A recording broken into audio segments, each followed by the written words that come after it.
Are you vegan now? Are you following? I'm pesca vegan. What does that mean? I'm pesca paleo vegan. I actually met a woman, you know the health food store in Oceanside? What's that called? Cream of the crop? Yeah, cream of the top. The crop. Crop. Cream of the crop. Oh, cream of the crop.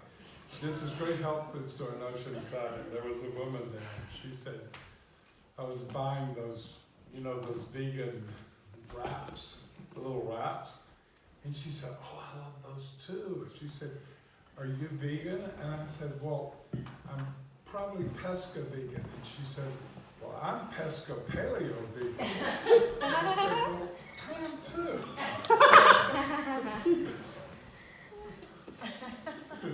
You don't think that's funny. I think that's funny. That's fine. It just means you're vegan most of the time. A lot of people are vegan because of moral or philosophical reasons. Like some people who are Hi, sorry. I don't need that. Some people who are vegan know all of the environmental issues around veganism. Like, for instance, do you know that what is the number one problem for global warming? The number one contributor to global warming is what? Cow farts. Cow farts, right? And most people would think it was cars. It's soil. Huh? It's soil degeneration. Say it again? The new science is that it's soil degeneration. Cows are number 2. Cow farts. What's number one? Soil degeneration. So Soil degeneration. yeah, so crappy farming techniques Huh. where they leave Bad exposed farming. soil, releases carbon in the atmosphere in And extreme then amounts. yeah. So just think about the idea in the Green New Deal about getting rid of people eating meat. Well, would that solve the problem of cow farts? It's something that has been overlooked in the discussion.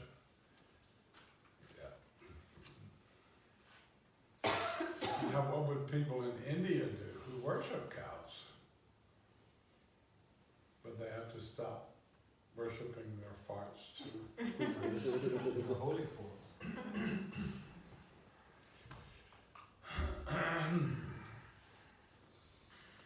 Well, the other day, we talked about the 3 selves, our 3 selves. So we use the phrase a lot, me, myself, and I. Who's ever used that phrase? Yeah, it's pretty common. So which one of ourselves is me? And which one, myself, and which one, I? Have you ever thought of it that way? Because we're talking about ourself. Me is the body. Myself is the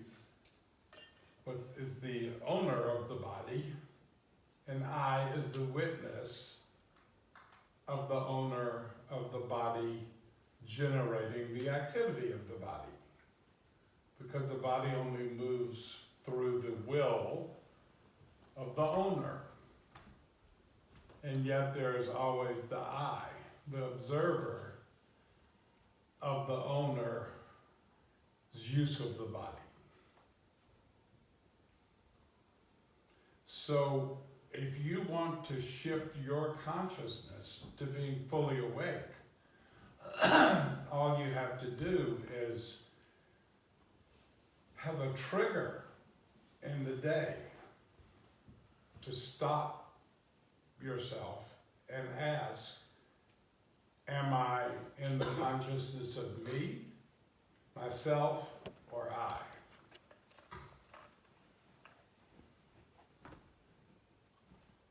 And when you get to where you're in the consciousness of the I, which is otherwise known as the I am. That I, which is otherwise known as the third I, that I. Right. Yeah, I think of that too. That I, when that consciousness is stable in that I, then nothing unconscious happens in your life. Unconsciousness is impossible. Because that I is observing the owner and its use of the body. And therefore there's always a choice. Because it is the owner of the body that has values, that has a set of values. And sometimes we get caught going against our values. We have values, but we compromise them in some way. And we do that only if the I goes to sleep. And what we call karma, the strands of karma from past generations that are in the DNA, all of that, all of those strands of automatic response patterns that are in the DNA, they're in the body, they're in the me. And sometimes those are stronger than the myself's value system. And if the I is asleep, there's no support for myself to maintain its values. When the strength of the DNA and the program that runs through it from past generations is really surging and strong.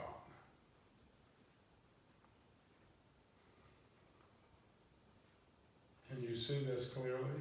Yes, sir. And like, can you say it again? The whole thing? No, just like a summary. Just me, myself, and I. Okay, are you aware that okay, let me start. Have you ever heard of a famous thinker named George Gurdjieff? No. He was a Russian that came from Tajikistan, Kazakhstan area before World War II and settled in France and started teaching the ancient knowledge of the Sufis of that area. We're not talking about Muslims, we're talking about people who held an ancient wisdom. And the first question he would ever ask his students when they were brand new, is there really any life on earth? So if you came into a class and you some teacher that you thought knew quite a bit and was wise asked you the question, is there any life on earth? What would you say? Earth is life. Earth is life. Say it again. Earth is life. It's Earth. all There about is life. Earth, yes, there is life on Earth, but the whole She's thing saying is that- life. and earth is life, Yeah. earth. So Earth is not conscious. There are things running around on the earth, there are things growing on the earth. But he was saying that everyone is living out the patterns, the psychic patterns that they receive from parents, and it travels through the DNA. Absolutely. So without that being deprogrammed, in other words, all of that clearing, then person is only living out their patterns. Therefore, there's no life on earth. Because there's no life in patterning. Have you ever had this thought before? Yes. Yeah. Well, it's an obvious, once you see it, it's obvious. I was thinking of how it connects to So which part of it? Is it the myself bit that has the patterning, or is it the me bit that has the patterning? But now, Which part has the patterning? well, it's, before you're born, the impressions of your parents are filling your psyche. But And when you're born, then your parents are your first teachers, and they're just teaching you through their own patterning if they're not fully awake. yes. But you've got me, myself, and I. Yeah? Which of those three carries the patterning? Well, the patterning is in the body. That's the me.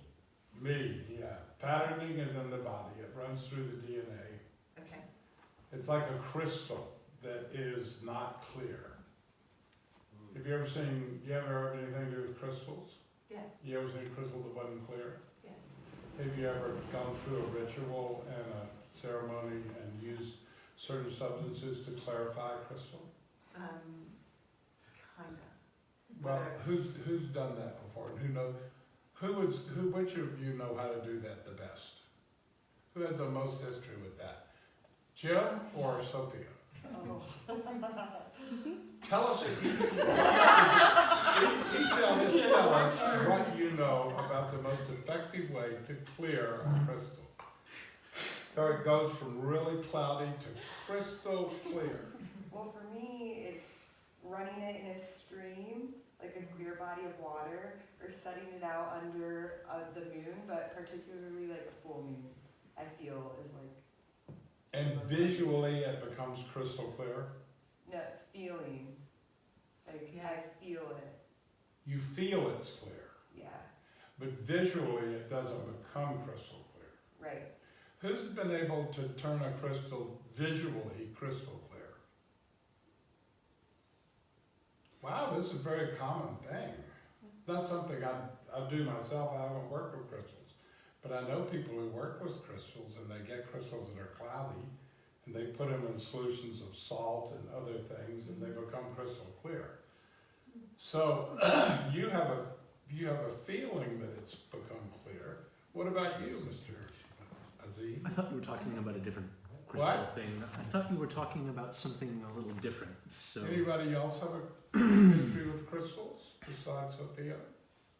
I have some experience with them, but my method of cleaning them is with salt water Yeah. in the sunlight, followed by a moon bath. Have you ever noticed that they look different when you're done?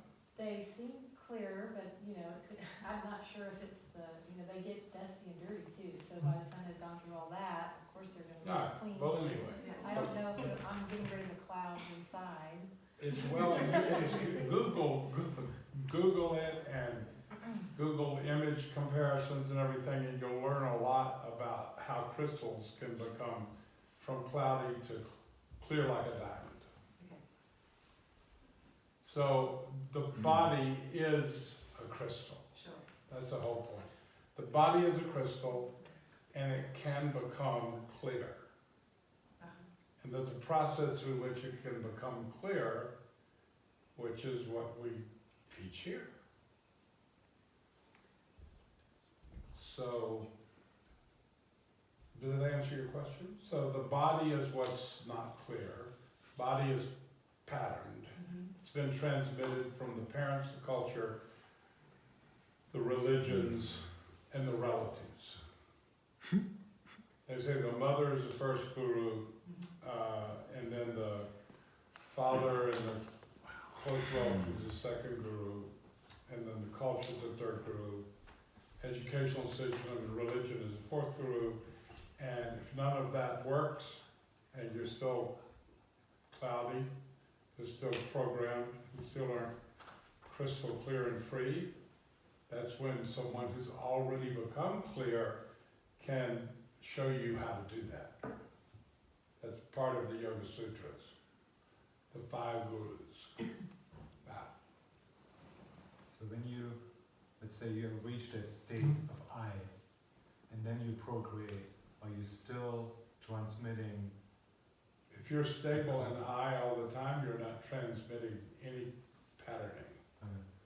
And if you and anybody you allow around your child can be in that state of I, just only when they're with the child. In other words, that they can be extra vigilant and be in that state when they're with the child will never grow up with any patterning. Obviously you want to do homeschooling, and you want to do homeschooling with people that were clear when they were with the child. And they were constantly working on the parts of themselves that weren't clear when they weren't with the child. That's what the New Being Project, that's one of the names of our organism, that's what it is. It's a place where people can learn.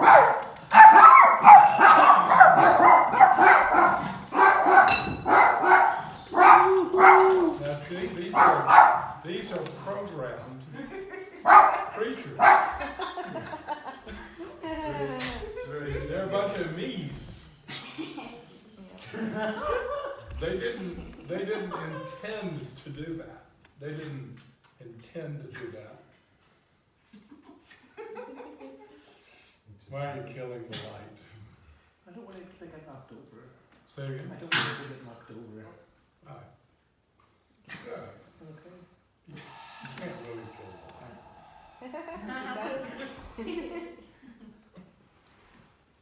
Isa, so if the will of the mind is able to overcome the patterning in the body, then you can break through that. But if the I is asleep, Yeah. the will of the mind doesn't. If the observer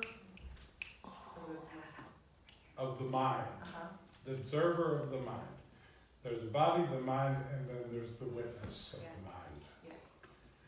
The witness of mind is on. Let's do a little experiment. Everybody take 15 seconds to turn on the witness of your mind. So you're in the witness of your mind. Your mind is still there doing whatever it does, and it's aware of your body. Now, can you hear that sound? It's like a white noise between the ears. Can you hear that? That's how you know that you're in the witness of the mind. That's the sound of space singing. The sound of space singing. The sound of silence is the humming of the witness of the mind. So you obviously want to train yourself, if you want to be fully awake, to be able to hear that sound.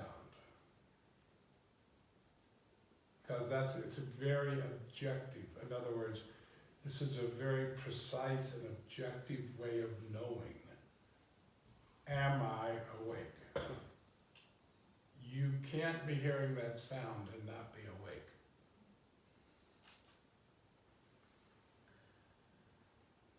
And then,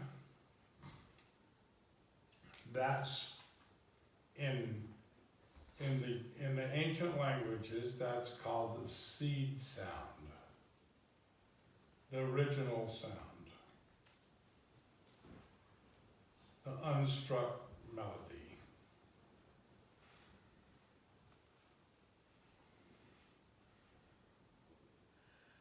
The primordial sound, that's how it's referred to. And it's always there. And I have it, and you have it. And even if we're not aware of it, it's there. And I have it, and I could say I have a witness to my mind. And yet it's the same witness to everyone else's mind. In other words, mine isn't unique from yours. My mind is unique from yours, and my body is unique from yours. All of our bodies are unique. All of our minds are unique. All of our minds are like different computers running different programs. If you just look around, you go into a town and everybody's running around, everybody is a unique computer running different programs. And they appear to be in a community and knowing each other, and actually there's about as much reality to that as a room full of computers running different programs. They just have a social program, so that makes them think that they're actually in some kind of community, but nothing could be further from the truth. But there is a community in the witness of the mind, because it is the same in everyone. And consciousness itself is the same as space. Space is energy. Space is consciousness. I am the witness of the mind. So right now, we've done a little work to tune everyone into the witness of the mind. Is there anybody that's not in the witness of the mind now? Is there anybody that can't hear space singing? Anyone that can't feel the nourishment of the sound of silence? The unstruck melody, the first sound, the primordial sound, the tonic note. Tonic note.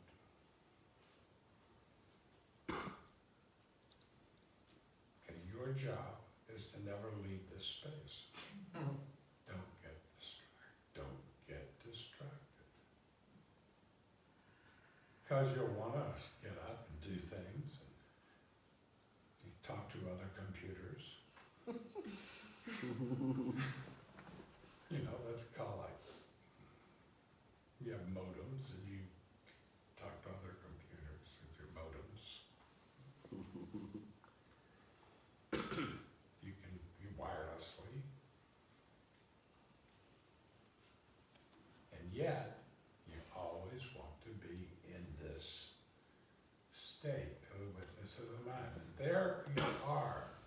There we are, all one. So we can say, yes, kumbaya, we are all one. And yet it would be only true, usually when that's expressed, it's more like we're all one around a certain idea, or all one around a certain fact that we all are born, live, and then die. We all are in the same condition. But there's no real oneness to that.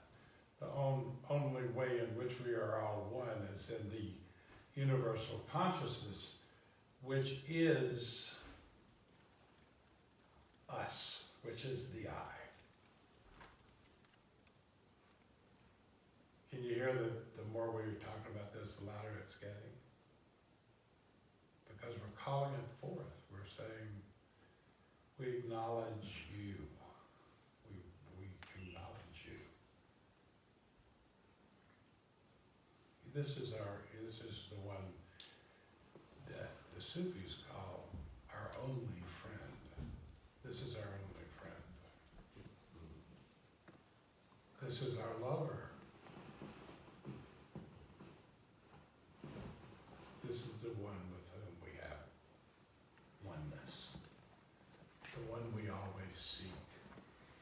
That relationship that we are always seeking is here, this oneness. And you could definitely say it's an open relationship.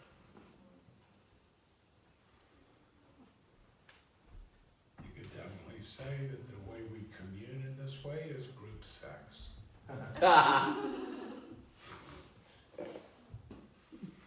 All the ideas we have about things like open relationships and group sex and all these ways in which we conjure up to create a more of a connectedness are all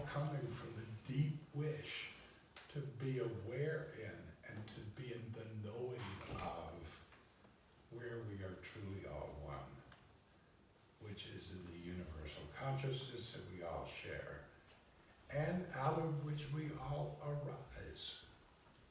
All life arises out of this universal consciousness.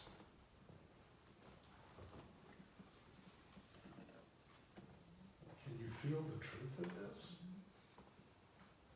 Yeah, we're only telling the truth here. Hi.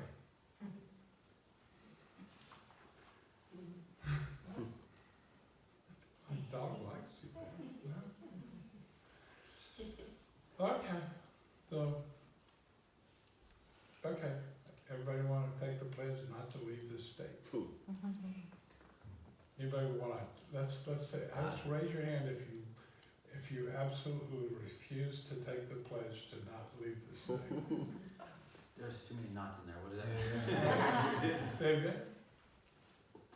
There are too many no's in there. Take the pledge to not to leave. Triple negative. What could be better?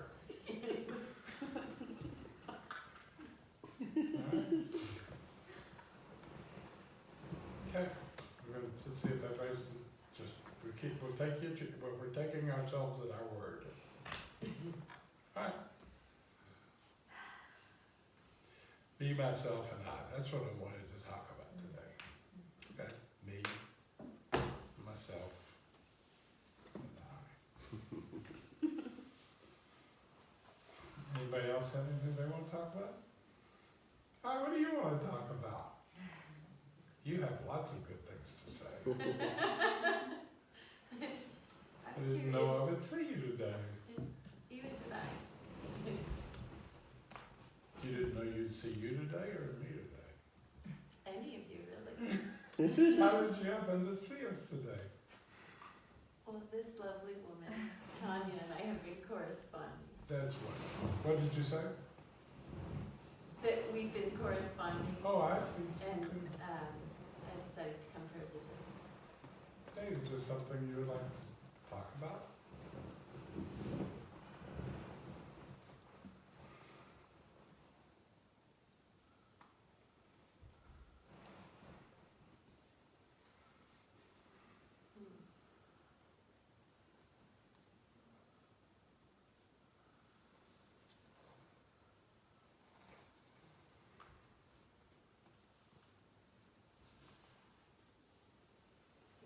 Pretty deep silence in here. It's growing. As she was considering that, did you hear the sound growing? It got louder. It doesn't actually get louder. The quieter we get, the more it seems loud. It's going all the time. All right, well, should we call that a wrap? We do want to hear about your relationship with Dr. Suh and what are the golden nuggets you received from him and what was that like? And Dr. Suh. yeah. Yeah, so I think one really interesting thing about Dr. Suh is his journey, and his journey is, does anybody know enough about Chinese history to know who Chiang Kai-shek is? Okay. So two, you do. Anybody else? You do? Three people. Three people know who Chiang Kai-shek is. So before, how many people don't know who Mao Zedong is? Wow, that's shocking that somebody doesn't know who Mao Zedong is. Because he's the one that made China communist. Oh, okay, yeah. Great communist. Well, before that, there was someone who was the Western powers of Britain, France, Germany, and the United States divided China up into 4 parts and basically pillaged the place. And this great kingdom that had been the center of the world for so many decades, really, was humiliated. And then one person started a revolution to free China from all this, and his name was Chiang Kai-shek. And the problem with Chiang Kai-shek is that he also was owing a lot to the four Western powers that control China. And he was making a lot of progress, and then another person came up named Mao Zedong, who was fascinated with the Russian Revolution and the teachings of Karl Marx, Engels, and Lenin. And there was a struggle, and before the Second World War, the Mao Zedong was successful. And China became a communist country under their brand of communism.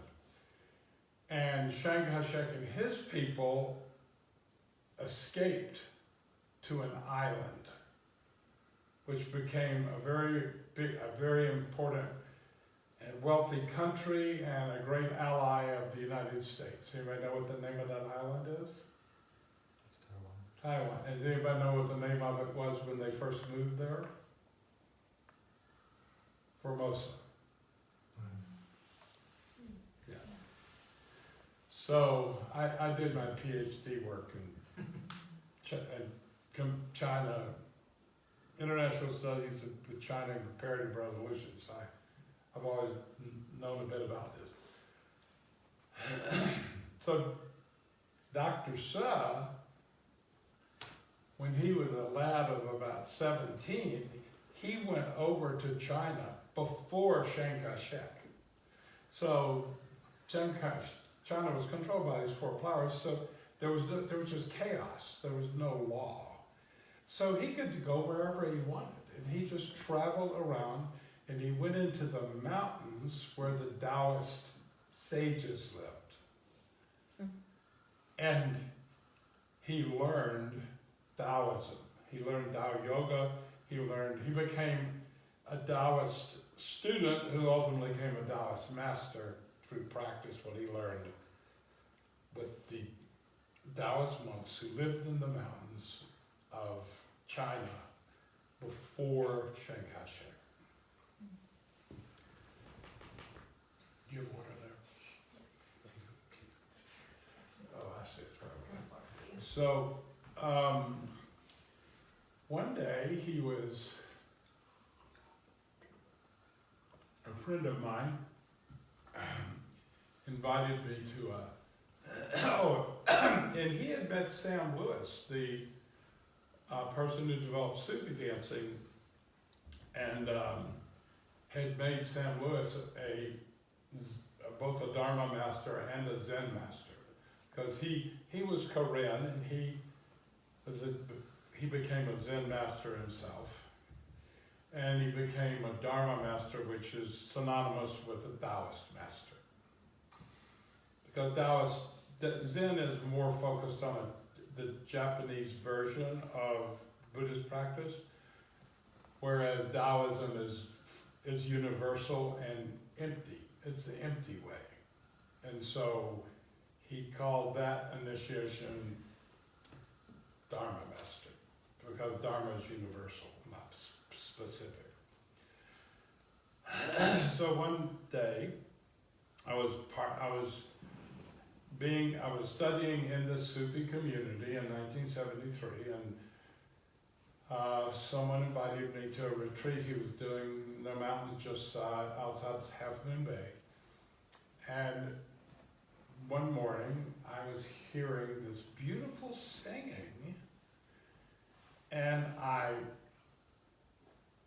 went and looked around, and I saw that he was behind a tree doing some really interesting movements while he was singing what later I came to understand was the Heart Sutra. The Heart Sutra, and he was singing it in Korean. And he was doing these really interesting movements, which everybody here had a chance to learn, right? Did everybody learn them? Yeah, we've worked with the 2 series, and I want to be clear, because one of the series came from Dr. Suh and one came from somebody else. Yeah, the original one with the arms swinging and the teeth chomp, the yeah, warm-ups. And that all came from Dr. Suh. The other one came from a fellow that named think it's Eli on Facebook. Well, he got it from a Chinese fellow, and he was somebody who used to be called Elliot Eisenberg, and we were in the Peace Corps together for a short time. So I asked him if he would teach me these things because he wasn't teaching this. He was teaching Zen meditation. You know, the kind of thing where you'll sit for 3 days and you do your best not to go to sleep and sleep while you're sitting up.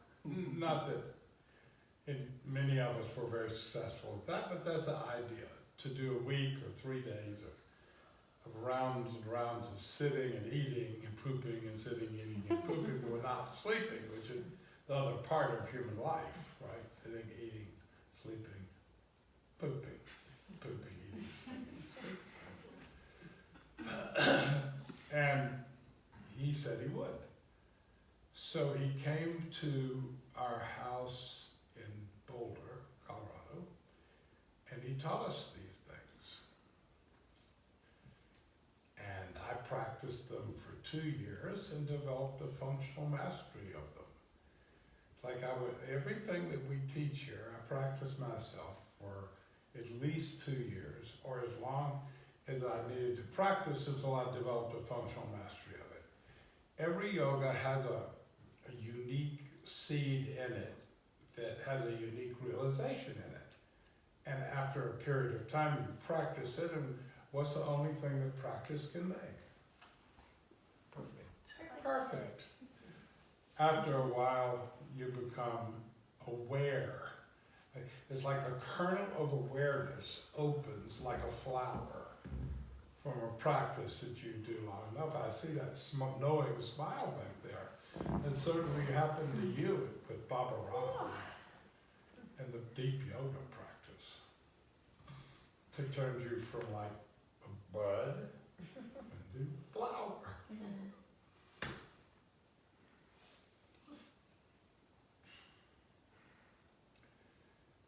So, let's see. I told you the history of him, and that's how he taught it that. One interesting thing about, one interesting thing about him is that when he was living in our house and teaching us these things, which felt he was there at least a month, and then we'd meet him in other places and this and other. He always slept. We had like a room, and you have a light up in the center of the room with a light shade. He would take the light shade off and sleep with the bare bulb on all night. Now, I don't know why he did that, but my theory is that it was more complicated for him to be in the West and around, in a house full of people who weren't like meditating all the time, like his monastery in Korea, and it just helped him stay in an awake state. That's my guess as to why he did that. Let's see if there's anything else about him. That's all I'm thinking of right now. Is there anything I've ever said that you remember that was interesting? Not right now. So, he initiated me as a Dharma master, and then I practiced in, the way he described it is, he said the Dharma is in everything, and he says, if anyone asks you a question, and you go quiet, the answer comes to you without you ever knowing anything about it. Like, for instance, and he said you can be in a situation where you say you're sitting, a Sufi master told me this, he said, you're sitting and there's a hanging plant that's hitting your head. And then all of a sudden, you realize what it's telling you, and you express that, or you just keep it to yourself.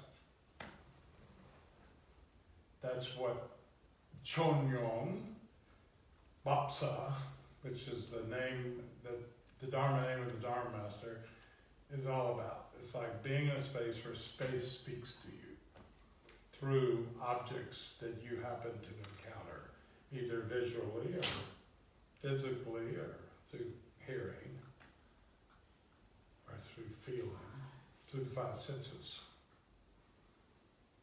Was that the name he gave you? Huh? Was that the name he gave you? The Dharma Master is Bapsa, Mhm. and the name he gave it, Chonyo, Mhm. Heavenly Dragon. Heavenly Dragon. What lineage is that of? What lineage is that part of? Lineage? Lineage That's is... the beauty of it. There's no lineage. Hmm. Tao, that's the beauty of Tao. That's what we love about it. No lineage. I mean, people will say, well, Lao Tzu was the first Taoist, and the only person that wouldn't say that would be, of course, Lao Tzu. Because there is no beginning in Tao.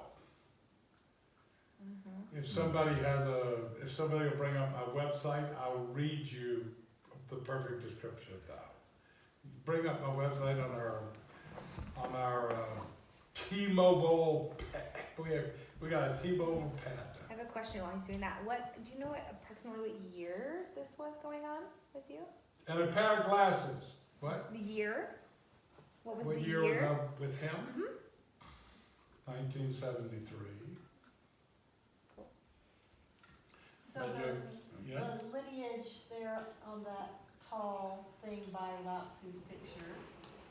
And we have two. You know, we have the gold framed one. You have Dr. Suh here? I do. We have this. Healing my foot. Little healing. I want to know what the dog's saying to you. What? Say it again. What's the dog saying to you? Oh, he's saying I love you. Sending me into waves of bliss. So this is Il Bun Suh, otherwise known as Dr. Suh. And didn't he write this out for And you? this And is add your name to the lineage? he didn't specifically tell me. He initiated Sam and Paul Reps as Zen masters. And he didn't ever say, I'm initiating you as a Zen master, but he did give me the calligraphy of a person, same one he gave them as a Zen master. He didn't say it.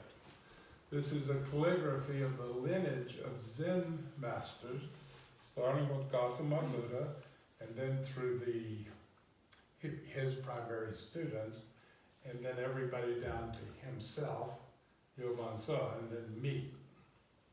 Wow. So if you ever wanted proof that I was somebody special,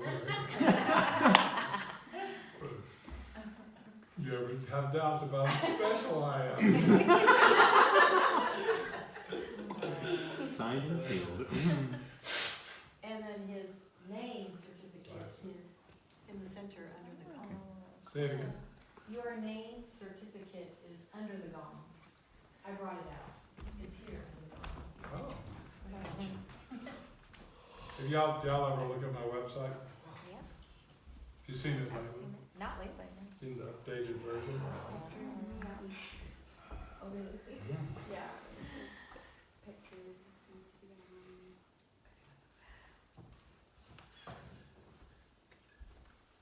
There's a, did anybody here know who Kali, the goddess of, if you want to see a picture of Kali, here it is. That's me. That's, well, she used to be Christina, and then now she's Shanti, but before that, she was Vampirella. This is her out there having a snack on one of her friends.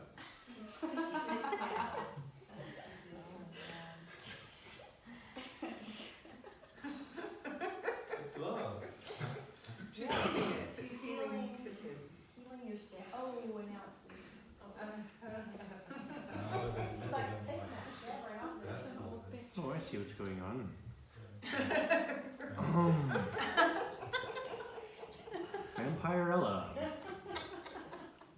You may or not know who Van Barrel is.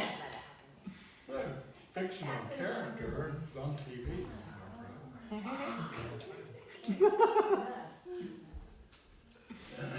He's making you into a collie.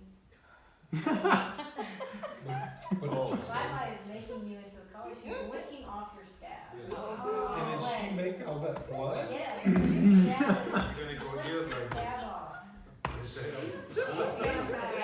The bad fire. What did she go back for more? Speaking of blood. Okay, this is the description of the first disciple of Lao Tzu, who is the person who brought the understanding of Tao into the consciousness of China of his time, was named Chuang-Tzu. And here is his description of Tao in the expression of human community. When life was full, in the age when life on earth was full, no one paid any special attention to worthy people, nor did they single out the person of ability. Rulers were simply the highest branches on the tree, and the people were like deer in the woods. They were honest and righteous without realizing that they were doing their duty. They loved each other and did not know that this was love thy neighbor. They deceived no one, yet they did not know they were people to be trusted. They were reliable and did not know that this was good faith. They lived freely together, giving and taking, and did not know that they were generous. For this reason, their deeds have not been narrated. They made no history.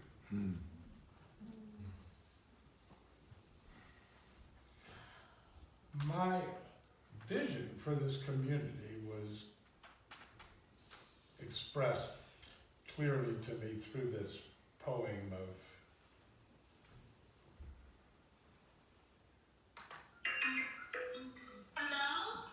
Hello. Hi, how are you doing? You look at that. Can you see who you're looking at? Oh my god, I don't want to bother you guys. Well, you're not bothering us. We want to see what you have to say. Emily was here for the weekend How part of many the retreat. people come to your house to have the deep lunch? Hi, Mikumi. So we are having a luncheon at our house. Emily Lynn here she is a cordon bleu trained chef, and of course she's Chinese too. So she's creating a fusion meal which will have vegan and partial vegan options. It's on our house on Sunday. And we're having another luncheon on Saturday, and we've invited Sage Bova to be the chef. Did you get the invitation? I've been talking to my manager about the opportunity. Saturday, we've invited you to be the chef. Will you be the chef? The management has. What? I have to work it out with the management. Well, can y'all be the chef on our Saturday luncheon? What do you want to do with this? Wait, what? Can we get back to you? Well, either that or find me a good chef. Because I want everybody to be able to come, and Mursshud can come on Saturday, and Kalailani can come on Saturday. And our two new Kundalini Yoga teachers, Shanti and Dawn, they can come on Sunday. So I wanted to have it both days. So anybody, including the unexpected guest, is invited. It'll be at 1:30 on Saturday, Sunday, or you're welcome to come to both, and we'd like for you to RSVP. So how's that? Jack and Rachel's. How's that, Miss We're gonna Emily come on Glenn? Saturday. Yeah. Oh, that's great. So you guys have a great class. I have to go. Bye-bye.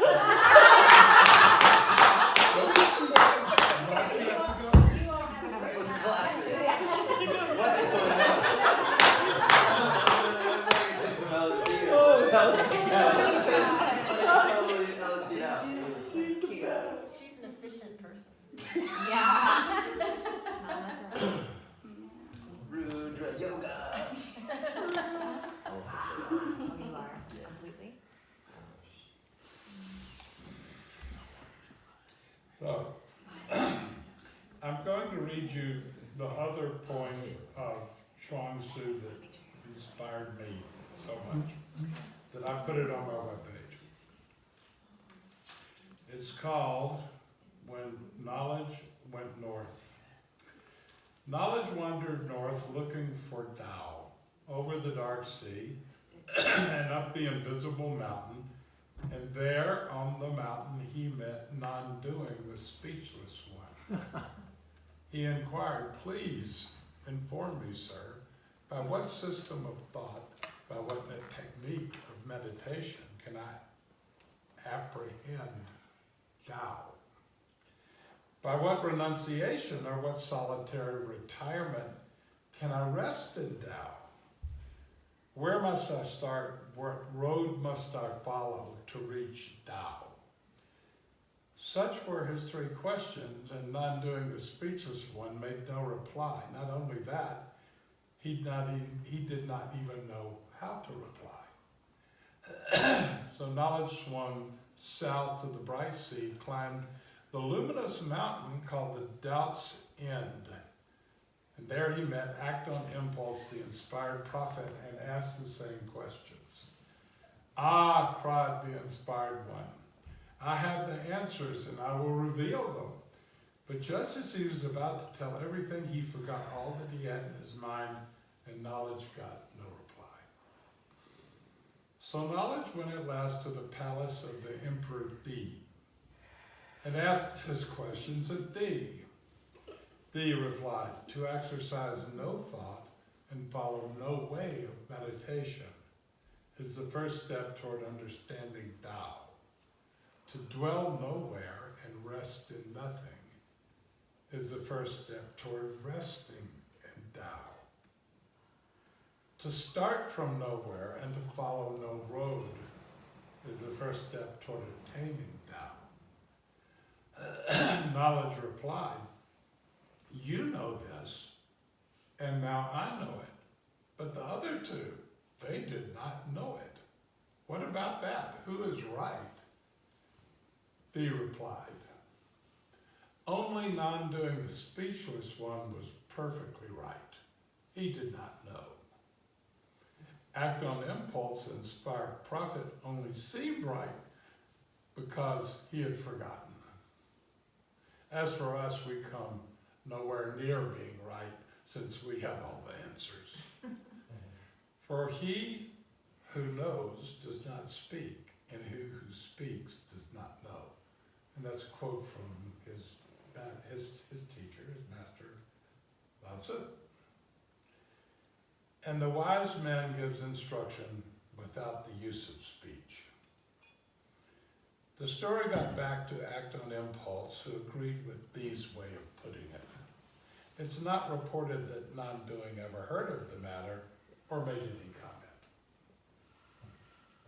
So there you go. That is a clear understanding of what has no understanding. If you think about the word understanding, like most words, if you invert it, you think of stand under, that's standing under the eye, standing under the sound of silence. It's called the tree of knowledge.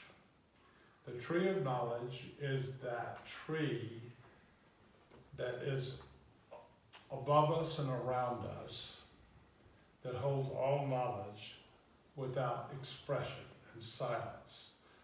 So all knowing comes through the speech of that silence, which is the creator of the mind. The creator of the mind is the silence, consciousness itself. and speech comes through the mind.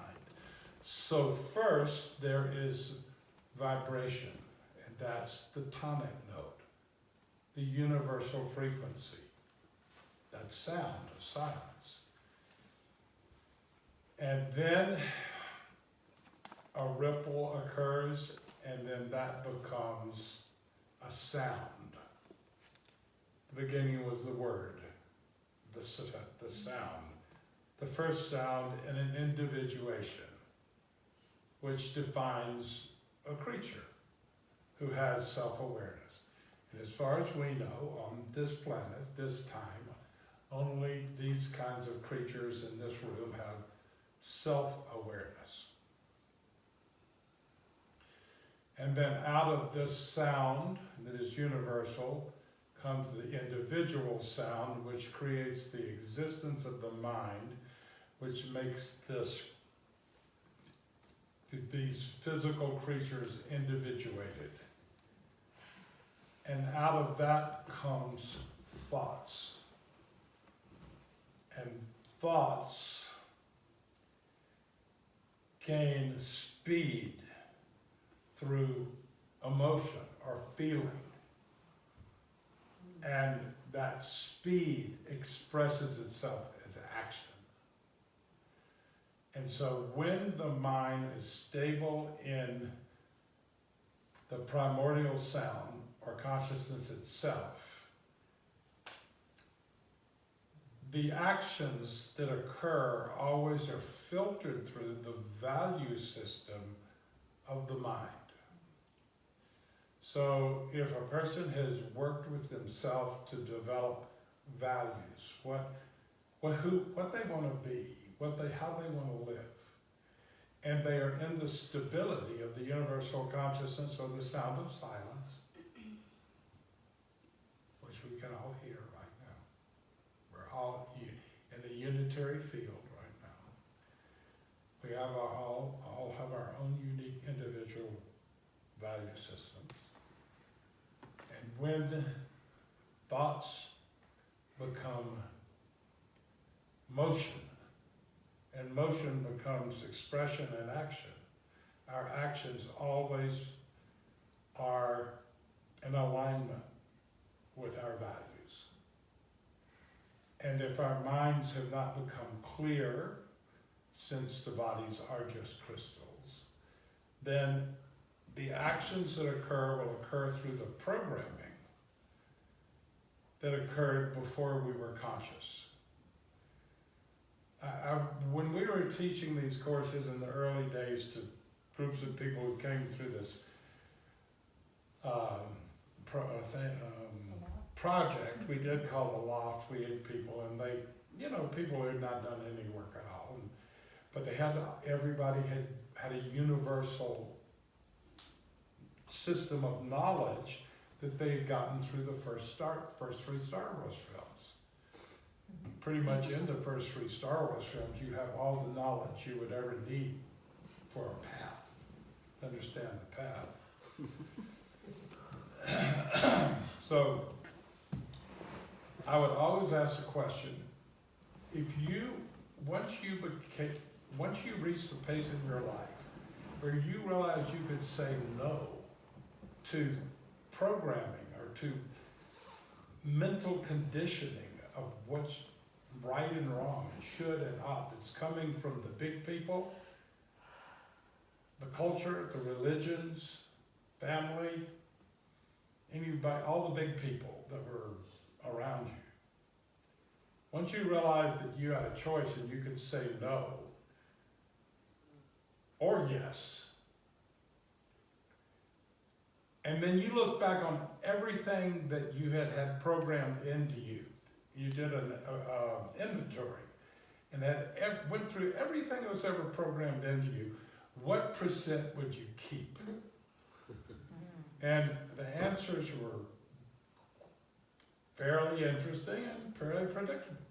So instead of telling you what they said, I'm just going to give everybody a chance.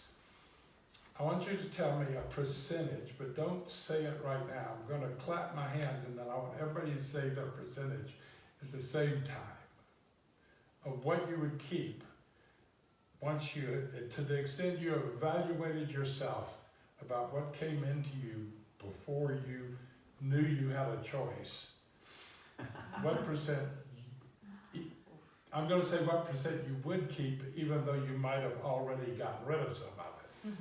But what percent did you keep or would you keep that percent? Everybody ready? One. Okay. 0. 0, 1. 1, 5. 5, 2. 2. 2. She said 2. 2. 2. 2. 1. 2. 2. 2. 1. 5. 7. Yep. 7. 3. 3. 0. 1. No, wait. 0. 0. 1. 3. 0. Wow! This is way lower than any of the old groups. I don't think we ever had, hardly ever had 0s, 1s, 2s, or 3s. Wow. We never had anything. Usually, it never went above 50. I think we had one. I was an unusual above 50 person. I What? was maybe the only above 50 person. Above 50. Mm-hmm. Wow. So there you go. But it's not important the percentage. It's important is that you have sorted through it and you've decided what you want to be your mind. This is my mind. Because your mind is nothing but a construction of values. And then thought comes through, and if the mind is awake, it filters thoughts according to values. It deletes thoughts that do not conform with living values. And the mind is awake if you can hear the sound of silence. That's how you know if you're awake. If you just shut your mouth and just shift within, shift your 5 senses, just shift them within. So your sight goes within, your hearing goes within, your feeling goes within, your taste goes within. Then I forgot one of them. Your hearing goes within. And then you're in, one taste, one thought, one feeling.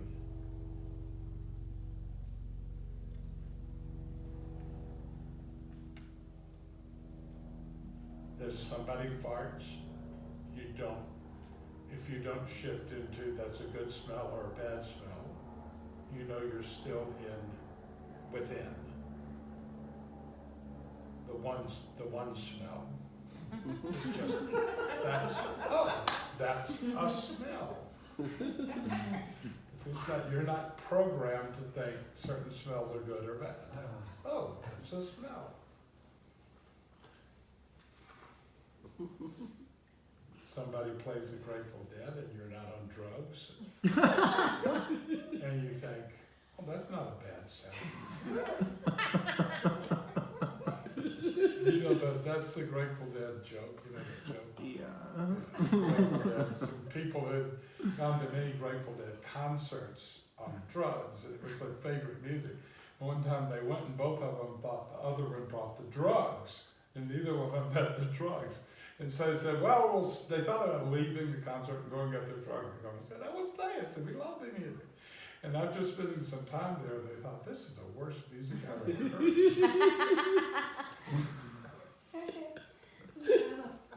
So that is it. That's when you have no values, you know instinctively what your values are.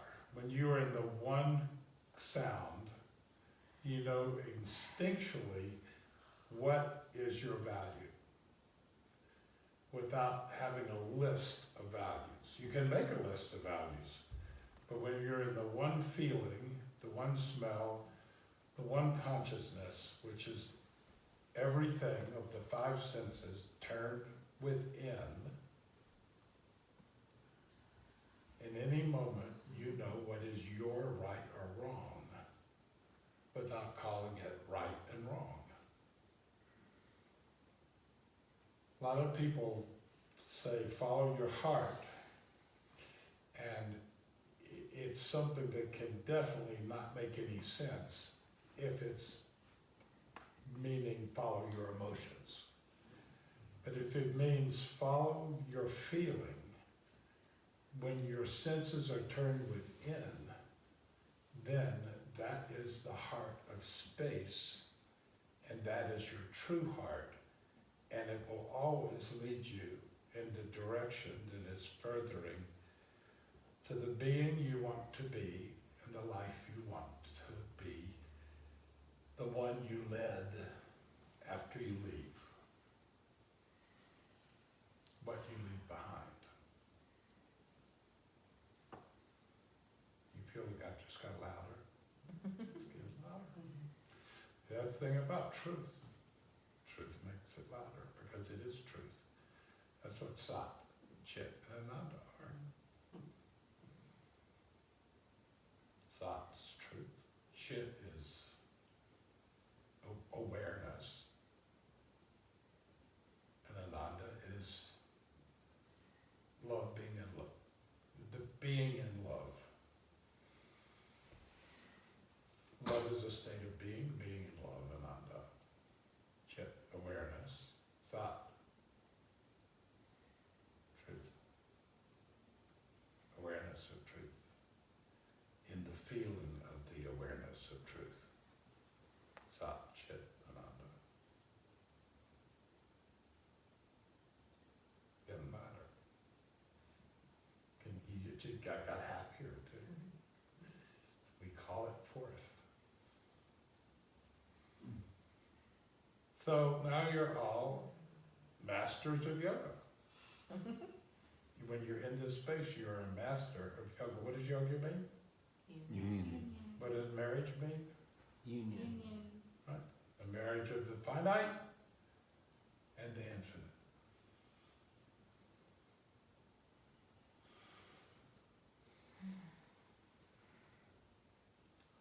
Okay, shall I rest my case? I rest my case. Our mama used to say that when she was done with something. She says, I rest my case. She was quoting a TV character she liked called Perry Mason, a lawyer. Okay, Shanti, you asked me to do something. Did I do good? Yes. Shanti asked me to do a really kick-ass presentation. That was everything and more. What? That